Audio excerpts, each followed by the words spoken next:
আজকে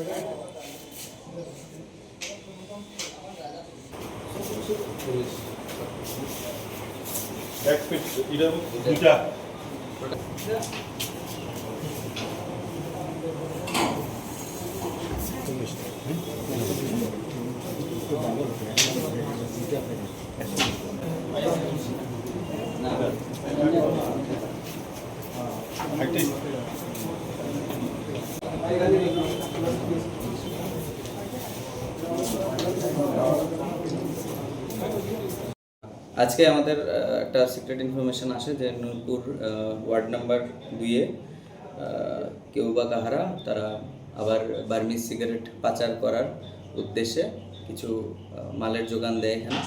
তো ওই সোর্সের ভিত্তিতে আমরা ওয়ার্ড নাম্বার 2-তে একটা রেড করি।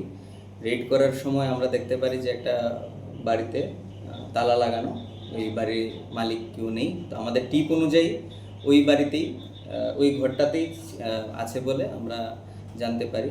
তো তারপর আমরা এক্সিকিউটিভ ম্যাজিস্ট্রেটের সামনে এবং ওয়ার্ডের যে মেম্বার ছিল এবং উপপ্রধানের সামনে নূরপুরের আমরা সব লিগ্যাল ফর্মালিটিস মাথায় রেখে এবং লিগ্যাল ফর্মালিটিস মেনটেন করে আমরা ওই ঘরের তালা ভেঙে আমরা অ্যারাউন্ড 4 লক্ষ বার্মিজ সিগারেট উদ্ধার করতে পারি এবং যেটার বাজার মূল্য প্রায় 20 লক্ষ টাকা।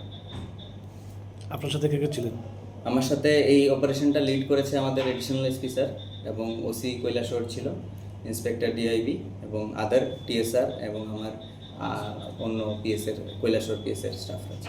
কী বলবেন, সাম্প্রতিককালে লাগাতার এরকম কৈলাসহরের বিভিন্ন এলাকায় বার্মিজ সিগারেট পাওয়া যাচ্ছে, মূলত এটা কী কারণে আনা হচ্ছে জানেন কি? এটার বিষয়ে একটা জিনিসই বলবো যে মানে আমাদের যেই নেশামুক্ত ত্রিপুরা গড়ে তোলার যেই আহ্বানটা দিয়েছে আমাদের মুখ্যমন্ত্রী এবং আমাদের প্রধানমন্ত্রীর তরফ থেকে, তো এটা আমরা ইমপ্লিমেন্ট করার লক্ষ্যেই আমরা প্রতিদিনই এরকম ইনপুটের বেসিসে রেড চালাচ্ছি এবং আগামী দিনেও আমরা এই রেড বজায়